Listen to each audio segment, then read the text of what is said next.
ये press conference organise करने का जो उद्देश्य है वो पीआईओ साहब ने आपको बता दिया। जैसा कि आप सभी अवगत हैं, भारत निर्वाचन आयोग द्वारा दिनांक 16 मार्च 2024 यानी कि आज लोकसभा सामान्य निर्वाचन 2024 के निर्वाचन कार्यक्रम की घोषणा कर दी गई है, जिसके अनुसार इस जनपद का जो निर्वाचन कार्यक्रम है वो निम्नवत है। हमारे जो निर्वाचन लोकसभा निर्वाचन की जो संख्या है पीसी पार्लियामेंट्री कॉन्स्टिट्यूंसी की वो 78 है और इसमें 78 भदोही, इसमें जो समाविष्ट विधानसभाएं हैं उसमें है 392 भदोही, 393 ज्ञानपुर, 394 औराई तथा 2 पार्लियामेंट्री कॉन्स्टिट्यूंसी में 2 असेंबली कॉन्स्टिट्यूंसीज इलाहाबाद डिस्ट्रिक्ट की हैं, 257 प्रतापपुर और 258 हंडिया।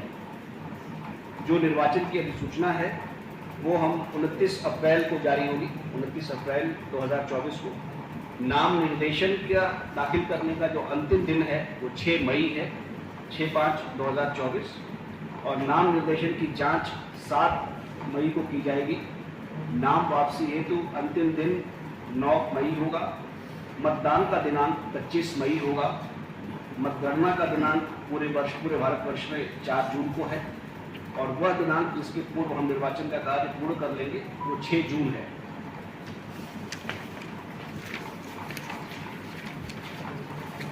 इसमें कुछ महत्वपूर्ण बिंदु हैं जिनको हम लोग आपको लिख के भी दिया है और हम आपको प्रेस कॉन्फ्रेंस में इसमें अवगत भी करा रहे हैं। ये स्थान अभी तक चिन्हित है और कन्फर्म है। यदि इसमें कोई परिवर्तन होता है या चुनाव आयोग से कोई अथवा निर्देश मिलता है जो इससे पृथक है तो उसके लिए पृथक से सूचना जारी की जाएगी। अभी जो निर्णय लिया गया है उसके अनुसार भदोही पार्लियामेंट्री कॉन्स्टिट्यूंसी के लिए जो निर्वाचन का जो नामांकन स्थल होगा वो मेरा न्यायालय कक्ष होगा, जिलाधिकारी का न्यायालय कक्ष होगा कलेक्ट्रेट भदोही में।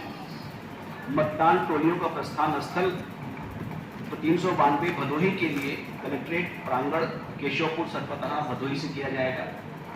ज्ञानपुर 393 ज्ञानपुर असेंबली कॉन्स्टिट्यूंसी की जो टोलियां होंगी उनका प्रस्थान भी कलेक्ट्रेट प्रांगण सरपतहा भदोही से ही होगा।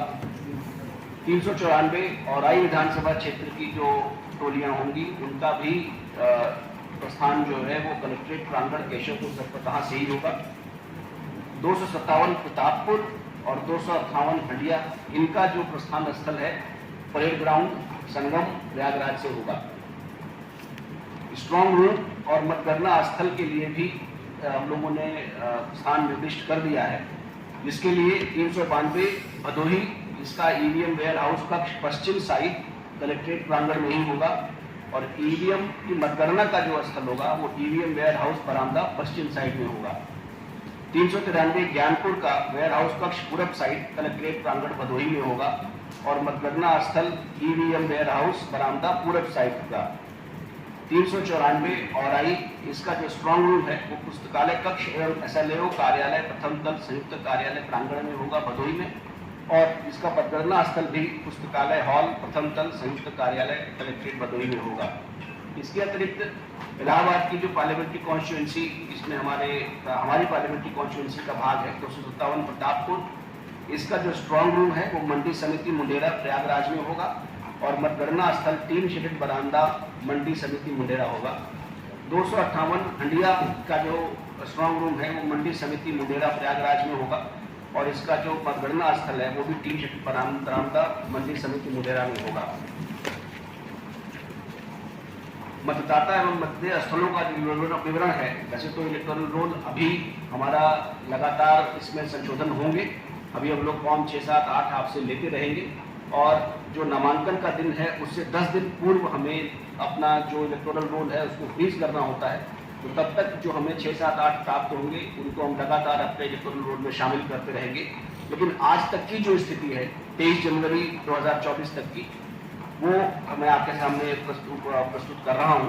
392 भदोही में जो टोटल मेल वोटर्स हैं उनकी संख्या है 2,26,193 और फीमेल वोटर्स की संख्या है 2,08,072।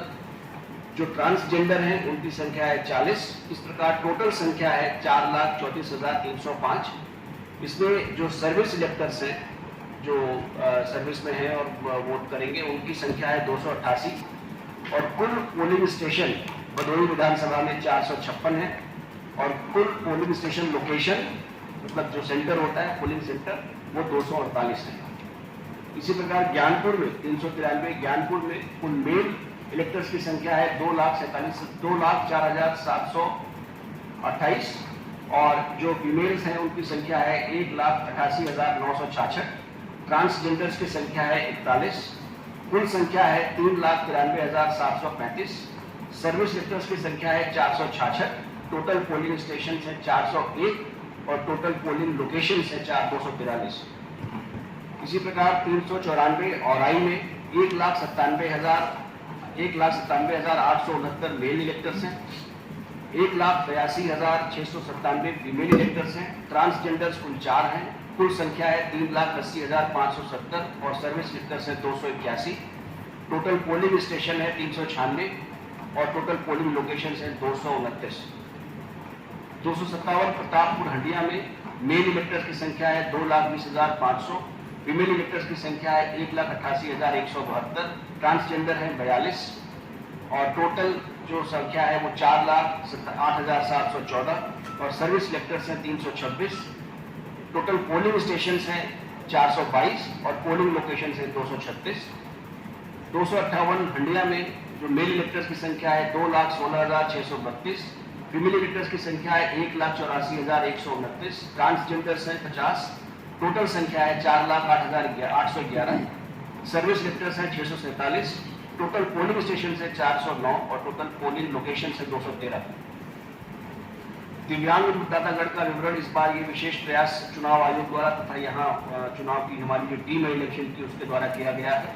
जो दिव्यांग मतदाता हैं उनका जो जनपद में कुल 14,197 दिव्यांग मतदाता सूची में पंजीकृत है।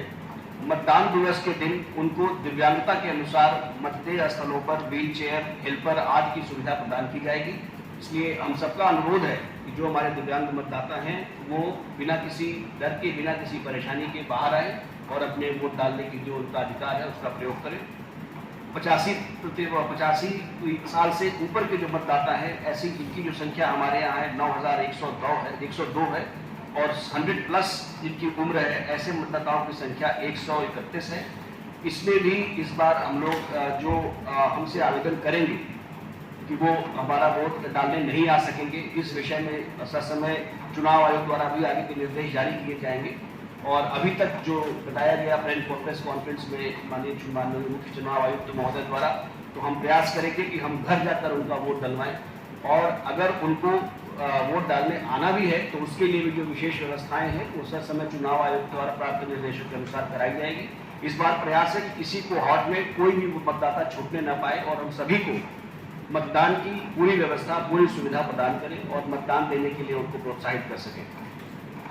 इसमें एक चीज और, हम लोग चूंकि पिछली बार हमारे यहाँ वोटिंग परसेंटेज 57% पे रुक गया था, इस बार इसको बढ़ाने के लिए विशेष रूप से मतदान दिवस के पूर्व प्रत्येक मतदाता को बीएलओ द्वारा मतदाता सूची सूचना पर्ची उपलब्ध कराई जाएगी।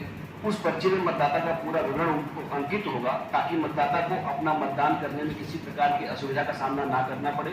ये इस बार हम लोग स्ट्रैटेजी अपना रहे हैं कि सभी वोटर्स को मतदाता पर्ची ससमय मिल जाए और इसका वितरण भी सुनिश्चित करेंगे कि घर घर हो, पूर्व की तरह ना हो कि किसी एक व्यक्ति को दे दिया गया गांव में बांटने के लिए। हम कोशिश करेंगे कि लगभग सभी मतदाताओं के पास उनकी मतदाता सूची उपलब्ध हो जाए। इसके साथ साथ इस बार मतदाता सुविधा केंद्र का भी एक प्रयास किया गया है, जिस पर मतदान दिवस पर प्रत्येक बीएलओ अपने मतदेय स्थल के बाहर अल्फाबेटिकल ऑर्डर में मतदाता सूची लेकर बैठेंगे और अपने मतदाताओं को उनके भाग संख्या, क्रम संख्या आदि की जानकारी देंगे ताकि जो वोट कास्ट करने जब वो जाए तो उसका नाम खोजने में जो विलंब होता है वो ना हो। इस बार कुछ मॉडल बूथ भी बनाए जा रहे हैं जो पहले भी बनते रहे हैं। इस बार लोकसभा सामान्य निर्वाचन में कुल 3 महिला बूथ बनाए जाएंगे, 6 युवा बूथ बनाए जाएंगे, 3 दिव्यांग बूथ बनाए जाएंगे और 6 मॉडल बूथ बनाए जाएंगे, जिस पर महिला, युवा, दिव्यांग इस प्रकार के ही मतदान कर्मियों को भी तैनात किया जाएगा ताकि लोगों के अंदर एक सहिष्णुता का भाव हो और वो भली प्रकार से अपने मतदान का अधिकार है उसका प्रयोग कर सके। कानून व्यवस्था के समय में विषय में लोकसभा सामान्य निर्वाचन 2024 को सकुशल, स्वतंत्र और निष्पक्ष ढंग से चुनाव कराने के लिए कुल 79 सेक्टर्स में बांटा गया है। 89 और 79 सेक्टर मजिस्ट्रेट्स की तैनाती कर दी गई है। इसके अतिरिक्त 10 जोनल मजिस्ट्रेट बनाए गए हैं। पूरे पार्लियामेंट्री कॉन्स्टिट्यूंसी की भदोही के बाद को 10 जोन में बांटा गया है और उनकी भी तैनाती कर दी गई है। और जैसा कि हम सब जानते हैं, आदर्श आचार संहिता तुरंत लागू हो जाती है चुनाव आयोग की घोषणा के उपरांत। तो इस समय जनपद में आदर्श आचार संहिता लागू है। सभी AROs को और पुलिस विभाग को भी निर्देशित कर दिया गया है कि वो अपने अपने क्षेत्र में निकलकर जो पोस्टर बैनर लगे हैं इसको 48 घंटे के अंदर हटाना होता है। हम प्रयास करेंगे कि 24 घंटे के अंदर ही इस प्रकार का कोई भी मटेरियल जो पुराना लगा हो उसको तत्काल हटा दें, पोस्टर बैनर आदि हटा दें, कहीं पर दीवार में पोता गया हो उसको हटा दें। और इस कार्यवाही जैसा हम लोग बात कर रहे हैं, सभी नगर निगम, नगर पालिका और नगर पंचायतों के जो अधिशासी अधिकारी हैं उनको भी इस विषय में स्पष्ट दिशा निर्देश दे दिए गए हैं और हमारे यहाँ मीटिंग करते में भी वर्तमान में कार्यवाही चल रही है। भारत निर्वाचन आयोग द्वारा जो निर्वाचन का जो कार्यक्रम घोषित किया गया है, इसके साथ ही आदर्श आचार संहिता प्रभावी हो गई है। आदर्श आचार संहिता सभी राजकीय विभागों, अधिकारियों, राजनीतिक दलों एवं प्रत्याशियों पर लागू है, जिसके मुख्य प्रावधान में अब किसी प्रकार के नए कार्य की घोषणा, शिलान्यास, उद्घाटन आदि नहीं किया जाएगा। रूलिंग पार्टी के मंत्रीगण के राजकीय दौरों पर तत्काल प्रभाव से प्रतिबंध लगा दिया गया है। साथ ही प्रत्येक प्रचार साहित्य के मुद्रण हेतु प्रकाशक की अनुमति और उसका उल्लेख प्रचार सामग्री पर किया जाना बाध्यकारी होगा। प्रचार प्रसार हेतु वाहनों की अनुमति रिटर्निंग ऑफिसर से लेना आवश्यक होगा। आदर्श आचार संहिता को प्रभावी तरीके से लागू करने के लिए मॉडल कोड ऑफ कंडक्ट की टीम मुख्यालय स्तर पर विधानसभाओं में हर जगह सक्रिय हो गई है तथा प्रत्याशियों के नामांकन की तिथि से निर्वाचन व्यय की अनुमन्य सीमा, जो कि यहाँ 95 लाख रुपए है, इसके अंदर रखने के लिए विधानसभावार एवं थानावार टीमें गठित कर दी गई हैं। सरकारी कार्यालयों, नगर पालिका, जिला पंचायत के संपत्तियों एवं भवनों आदि पर किसी प्रकार की प्रचार सामग्री को चिपकाया जाना तत्काल प्रभाव से प्रतिबंधित हो गया है। आदर्श आचार संहिता के उल्लंघन पर लोक प्रतिनिधित्व अधिनियम 1951 की धारा 123 से 136 तथा भारतीय दंड संहिता IPC की धारा 171 के सुसंगत प्रावधान भी तत्काल और प्रभाव से लागू हो गए। जनपद में आदर्श आचार संहिता के अनुपालन हेतु नियमानुसार टीमों का भी गठन किया गया है। FST, जिसको उड़न दस्ता टीम कहते हैं, इसकी संख्या 9 है। स्थानीय निगरानी टीम स्थायी रूप से बैठेगी जो स्टैटिक, उसकी संख्या भी 9 है। MCC टीम 8 है। सहायक व्यय प्रेक्षक अनेक असेंबली कॉन्स्टिट्यूंसी में 1 है। वीडियो निगरानी टीम 6 है। वीडियो अवलोकन टीम 3 है। लेखा टीम 3 है और मीडिया प्रमाणन और अनुवीक्षण समिति 1 है। और व्यय अनुवीक्षण, नियंत्रण एवं कॉल सेंटर की स्थापना ये एक जगह पर की जाएगी। इस प्रकार से इन सभी टीमों का गठन किया जा चुका है, उनकी कई बार ट्रेनिंग भी हो चुकी है और अब सब का काम इस समय आज से शुरू हो चुका है। किसी प्रकार की शिकायत मिलने पर हम कितना 100 मिनट है, 100 मिनट के अंदर तत्काल हमारे यहाँ से कार्रवाई की जाएगी और किसी प्रकार का उल्लंघन पाए जाने पर संगत धाराओं की कार्रवाई की जाएगी। EVM और VVPAT का एक आपको विश्वास दिलाने का प्रयास इसमें कुछ डाटा देकर किया जा रहा है। जो हमारे पास में इस समय जो टोटल बैलेट यूनिट है जिनकी आवश्यकता है हमें, वो है केवल 1504 की। और इसमें फर्स्ट लेवल चेक में हमारे पास जो बैलेट यूनिट उपलब्ध है उनकी संख्या है 1914 और इसमें ट्रेनिंग और अवेयरनेस के लिए कुल 63 का प्रयोग किया गया है। इसलिए हमारे पास उपयोग के लिए 1504 के अगेंस्ट 1778 बैलेट यूनिट उपलब्ध है, जो कि सफिशिएंट है। इसी प्रकार से कंट्रोल यूनिट में जो आवश्यकता है वो 1504 की है और जो उपलब्ध है वो आपने यहाँ डाटा गलत कर दिया है, ये 1669 है। 1669 कंट्रोल यूनिट उपलब्ध है, इसको ठीक कर लीजिएगा, ये डेटा शायद मिसप्रिंट हो गया है दिन में आपके। और VVPAT की जो आवश्यक यूनिट है, रिक्वायरमेंट है, वो 1629 की है और जो उपलब्ध है वो ये 211 कितना है। चाहे किसी भी प्रकार की मशीन, तीनों BU, CO और VVPAT तीनों की संख्या जो है अवेलेबल फॉर यूज जो है वो एक्स्ट्रा है। ये डेटा गलत है, ठीक करा लीजिएगा। इसके अतिरिक्त मैं कंट्रोल रूम का नंबर आप लोगों को अवगत कराना चाहूँगा, जो यहाँ पर स्थापना कलेक्ट्रेट रूम में अभियोजन कार्यालय में कर दी गई है। इसका दूरभाष नंबर 05414 250371 है और जो टोल फ्री नंबर है 1950 ये भी एक्टिव है और इसके ऊपर भी किसी प्रकार की शिकायत कंट्रोल रूम में की जा सकती है। इसके अतिरिक्त जो सी विजिल ऐप है, जिसके माध्यम से किसी प्रकार की जनता से प्राप्त शिकायतें जिनका उनको निष्पादन करना होगा, उसके लिए श्री चंदन पांडे सहायक आयुक्त खाद्य को प्रभारी बनाया गया है। उनका मोबाइल नंबर आपके प्रेस नोट में मेंशन है। और इसी प्रकार से यदि कोई पेड न्यूज चलाई जाती है, उसके लिए जिला सूचना अधिकारी है पंकज कुमार, उनका भी नंबर इसमें उपलब्ध है आप लोगों के पास में। और कंट्रोल रूम में शिकायतों के लिए श्री रमेश चंद ज्येष्ठ अभियोजन अधिकारी और श्री ऐश्वर्य राज लक्ष्मी जिला समाज कल्याण अधिकारी को लगाया गया है।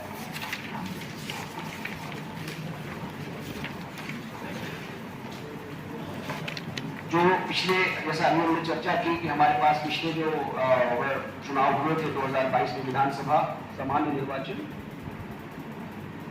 2022 में कौन सा विधानसभा होगा?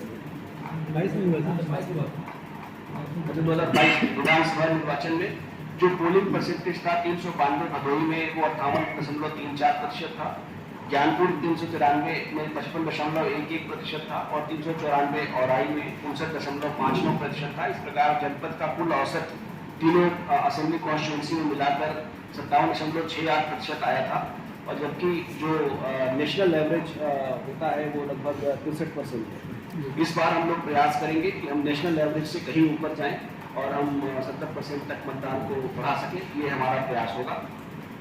जनपद में जो क्रिटिकल और वल्नरेबल मतदेय स्थलों की जो संख्या है उनके बारे में एक बार जानकारी देते हैं। 392 भदोही में जो क्रिटिकल मतदेय स्थलों की संख्या 42 है और क्रिटिकल मतदान केंद्रों की संख्या 15 है। ज्ञानपुर 393 में जो क्रिटिकल मतदेय हैं उनकी संख्या 39 है और जो क्रिटिकल मतदेय स्थल हैं, मतदेय केंद्र हैं, उनकी संख्या 23 है। और 394 औराई में कुल संख्या जो वल्नरेबल मतदेय स्थल है 33 है और मतदेय केंद्र जो है उनकी संख्या 15 है। इस प्रकार कुल 114 बूथ हमारे क्रिटिकल बूथ कैटेगरी में है और 353 सेंटर्स हैं, पोलिंग सेंटर्स जो क्रिटिकल की कैटेगरी में है। मेरे द्वारा तथा एसपी भदोही के द्वारा लगातार भ्रमण करके इन सभी क्रिटिकल बूथ वाले जो वल्नरेबल सेंटर्स हैं इन पर हम लोग इसका भ्रमण भी कर रहे हैं। और यहाँ पर जिस भी प्रकार के जो हिस्ट्री शीटर है या किसी प्रकार का कोई आपराधिक किस्म का व्यक्ति है जिसकी वजह से ये वल्नरेबिलिटी उत्पन्न हो रही है, उनके खिलाफ सख्त से सख्त कार्रवाई की जा रही है। कोई भी हिस्ट्री शीटर बाहर ना हो, जो बेल पर हो, पैरोल पर हो, 100% उनकी चेकिंग हो जाए, इसका प्रयास लगातार किया जा रहा है। और हम लोग पूरी तरीके से, मेरी जो टीम है जिले की, चाहे राजस्व विभाग और पुलिस, हम सभी कटिबद्ध हैं। हम पूरी तरीके से फ्री, फेयर और ट्रांसपेरेंट इलेक्शन इस बार भदोही में कंडक्ट कराएंगे।